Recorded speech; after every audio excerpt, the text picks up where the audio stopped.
Ya, selamat pagi. Kami dari kelompok pembangkit listrik tenaga surya. Perkenalkan, saya sendiri Sabar Fernandus Tumorang. Saya Evinta Ulina Pranginangin. Saya Frans Boy Nenggolan. Saya Sarus Aprianta Sembiring. Saya Padli. Saya Eka Kriswindo Damanik. Ya, kami di sini akan mempresentasikan makalah dari tugas pembangkit listrik tenaga surya atau dengan PLTS. Ya, pembangkit listrik tenaga surya sendiri ialah pembangkit listrik menjadi kebutuhan premier bagi kehidupan manusia. Tanpa listrik, peralatan elektronik tidak dapat digunakan atau berfungsi sebagaimana mestinya. Listrik juga menjadi sumber penerangan bagi kehidupan manusia dan merupakan kebutuhan dasar untuk segala aktivitas. Kebutuhan akan listrik konvensional atau PLN yang semakin meningkat dapat mengakibatkan krisis listrik terjadi kapan saja. Untuk mencegah terjadinya krisis tersebut, saat ini banyak yang mulai beralih menggunakan sumber energi alternatif. Salah satu sumber energi alternatif yang paling banyak digunakan adalah pembangkit listrik tenaga surya atau yang lebih dikenal sebagai PLTS. Pembangkit listrik ini dapat menjadi solusi terbaik bagi Anda yang ingin lebih hemat energi dan hemat biaya. Komponen-komponen PLTS. 1. Modul sel surya atau modul fotovoltaik. Sel surya atau sel fotovoltaik merupakan suatu alat yang dapat mengubah energi radiasi matahari secara langsung menjadi energi listrik. Pada dasarnya, sel tersebut berjenis dioda yang tersusun atas PN junction. Sel surya fotovoltaik yang dibuat dari bahan semikonduktor yang diproses sedemikian rupa, yang dapat menghasilkan arus arah atau DC.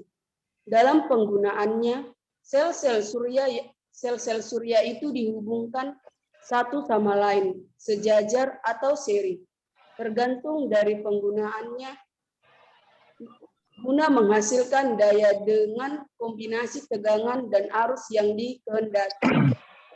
2. Baterai. Baterai adalah alat yang menyimpan daya yang dihasilkan oleh panel surya yang tidak segera digunakan oleh beban. Daya yang disimpan dapat digunakan saat periode radiasi matahari rendah atau pada malam hari. Komponen baterai kadang dinamakan akumulator. Baterai menyimpan listrik dalam bentuk daya kimia. Baterai yang paling biasa digunakan dalam aplikasi surya adalah baterai yang bebas pemeliharaan bertimbal asam atau methane free lead acid batteries yang juga dinamakan baterai rekombinat atau FRLA, klip pengatur asam timbal atau valve regulate lead acid. Baterai memenuhi dua tujuan penting dalam sistem fotovoltaik, yaitu untuk memberikan daya listrik kepada sistem ketika daya tidak disediakan oleh array panel-panel surya, dan untuk menyimpan kelebihan daya yang ditimbulkan oleh panel-panel setiap kali daya itu melebihi beban. Baterai tersebut mengalami proses siklis menyimpan dan mengeluarkan, tergantung pada ada atau tidaknya sinar matahari. Selain waktu adanya matahari, array panel menghasilkan daya listrik. Daya yang tidak digunakan dengan segera dipergunakan untuk mengisi baterai. Selama waktu tidak adanya matahari, permintaan daya listrik disediakan oleh baterai, yang oleh karena itu akan mengeluarkannya. Siklus menyimpan dan mengeluarkan ini terjadi setiap kali daya yang dihasilkan oleh panel tidak sama dengan daya yang dibutuhkan untuk mendukung beban. Kalau ada cukup matahari dan bebannya ringan, baterai akan menyimpan daya. Tentunya, baterai akan mengeluarkan daya pada malam hari setiap kali sejumlah daya diperlukan. Baterai juga akan mengeluarkan daya ketika penyinaran tidak cukup untuk menutupi kebutuhan beban, atau karena variasi alami kondisi keikliman, awan, debu, dan lain-lain.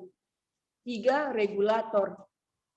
Regulator atau lebih formalnya pengaturan penyimpanan daya surya atau solar power charger regulator. Memastikan bahwa baterai bekerja dalam kondisi yang seharusnya. Pengaturan ini menghindari penyimpanan atau charger atau mengeluarkan atau discharger baterai yang berlebihan. Yang kedua, sangat merusak umur baterai. Untuk menjamin charging dan discharging baterai yang baik, pengaturan tersebut menjaga informasi kondisi penyimpanan daya atau state of charging of SOC baterai. SOC diukur berdasarkan pada tegangan sebenarnya dari baterai. Dengan mengukur tegangan baterai dan diprogram dengan tipe teknologi penyimpanan yang digunakan oleh baterai, pengaturan bisa mengetahui titik tepat di mana baterai akan mengalami charger dan discharger yang berlebihan.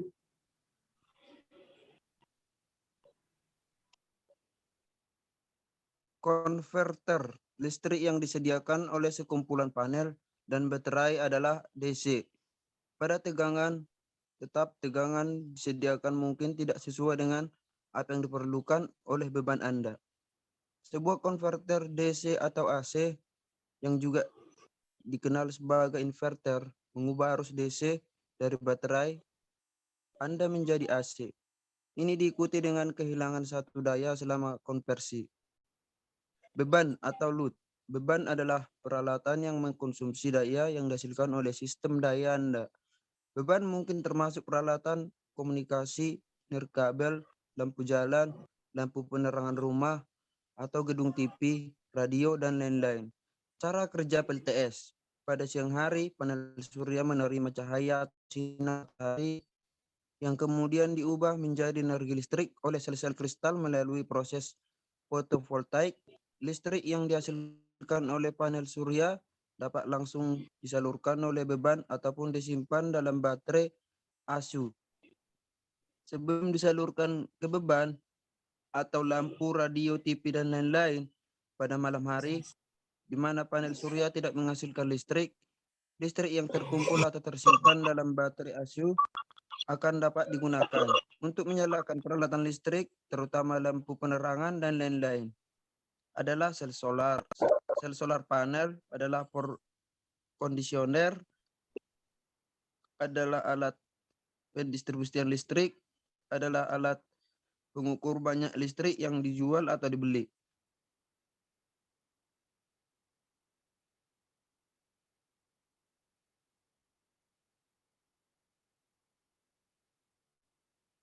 Kau larus.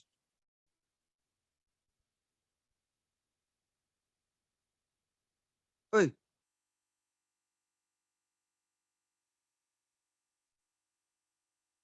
Harus mana? Lanjut aja lah, Boy. Kan seharus itu. Gak nampak. Seharus itu. Peralatan listrik rumah skala kecil.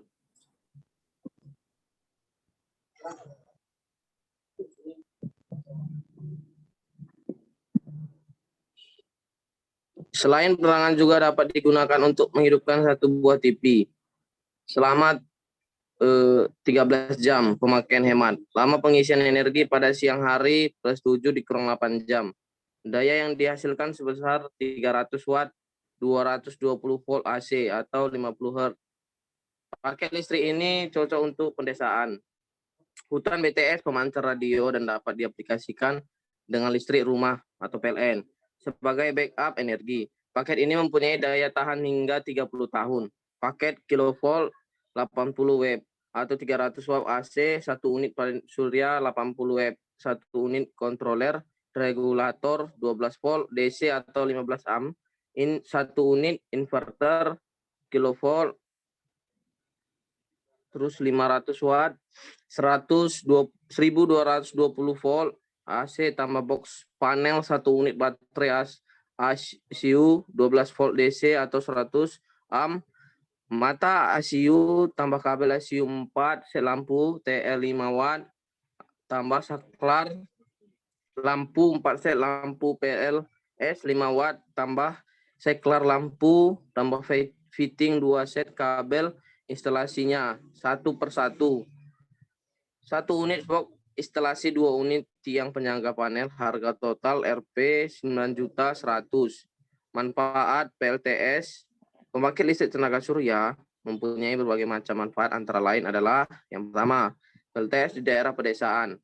Di daerah pedesaan yang belum tersentuh listrik PLN, masyarakat sangat membutuhkan penerangan di malam hari.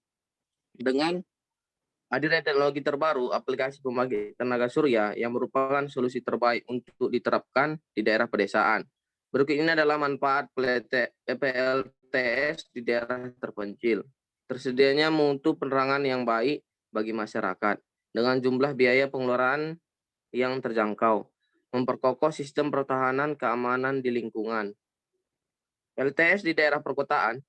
Di daerah perkotaan yang para warganya cenderung memakai listrik dari PLN karena banyaknya permintaan akan listrik di berbagai kota di Indonesia, sementara pihak PLN tidak dapat memenuhi kebutuhan listrik masyarakat. Akibatnya, PLN mengadakan pemadaman listrik bergilir. Hal ini tentu akan mengganggu kegiatan masyarakat perkotaan yang memiliki mobilitas tinggi dengan hadirnya teknologi terbaru. Aplikasi terbaik untuk diterapkan di daerah-daerah yang mengalami krisis listrik. Berikut ini manfaat PLTS pembangkit listrik tenaga surya di daerah perkotaan. Berperan serta dalam penghematan energi listrik PLN, yang berarti ikut menghemat pemakaian bahan bakar minyak bumi. Meningkatnya mutu sumber daya manusia, karena proses belajar bias dilakukan kapan saja, tanpa harus terhalang oleh pemadam listrik dari PLN. Mutu penerangan yang cukup baik dengan jumlah biaya pengeluaran yang terjangkau. Keuntungan dan kelemahan PLTS. Keuntungan PLTS. Pembangkit listrik tenaga surya merupakan suatu sistem pembangkit energi listrik yang tidak berpolusi dan menghasilkan listrik dari sinar matahari. Selain itu, tenaga matahari juga tersedia melimpah dan gratis. Berikut ini adalah keuntungan menggunakan PLTS. Pertama, sumber energi yang dipakai tidak pernah habis dan sangat ramah lingkungan, dan dapat dipakai di mana saja, terutama di daerah yang belum terjangkau listrik PLN. Yang kedua, tidak memerlukan perawatan khusus sehingga bebas dari segala biaya perawatan. Hemat karena tidak memerlukan bahan bakar. Ketiga, bersifat modular, artinya kapasitas listrik yang dihasilkan dapat sesuai dengan kebutuhan tanpa suara sehingga tidak mengganggu ketertiban umum. Terus ramah lingkungan. Kelemahan PLTS. Meskipun pembangkit listrik tenaga surya memiliki berbagai keuntungan, namun PLTS memiliki kelemahan. Berikut ini adalah kelemahan dari PLTS. 1. Memiliki ketergantungan pada cuaca. Saat mendukung kemampuan panel surya menangkap sinar matahari tentu akan berkurang. Akibatnya PLTS tidak bias digunakan secara optimal karena saat mendukung kemampuan PLTS menyimpan energi berkurang sekitar 30%. 2. Rencana pembangunan PLTS dihadang sejumlah masa. Masalah utama adalah besarnya biaya pembangunan pembangkit ini, yaitu mencapai 11 miliar per MW. Jika PLTS nanti kapasitasnya 30 MW, berarti biaya yang dibutuhkan 330 miliar. 3. Teknologi PLTS dikhawatirkan menjadi sumber pencemar udara baru. 4. Kondisi geografis Samarinda yang membentuk cengkung membuat sirkulasi udara menjadi lambat. Polutan PLTS nantinya berputar-putar di atas kota Samarinda.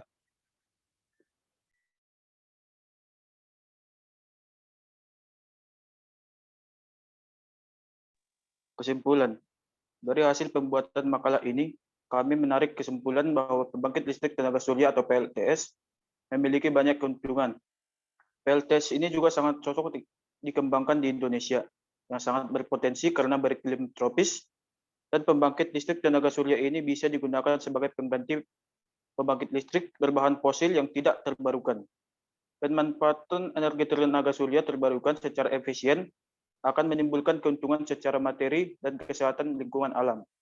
Saran: setelah melihat perspektif dari pembangkit listrik tenaga surya yang ramah lingkungan dan juga sumber energinya terbarukan, sebaiknya kita sebagai warga masyarakat Indonesia mulai peduli dan juga berpartisipasi untuk memakai serta mengembangkan teknologi PLTS ini. Jika teknologi ini berhasil dan berjalan berkembang pesat, dapat dibayangkan berapa jumlah polusi yang berkurang, serta juga dapat mengurangi global warming, serta dapat yang ditimbulkan dan kemungkinan dari segi perekonomian daerah akan meningkat. Sarana dan prasarana dapat berjalan dengan lancar sehingga nantinya akan menghasilkan SDM yang berkualitas.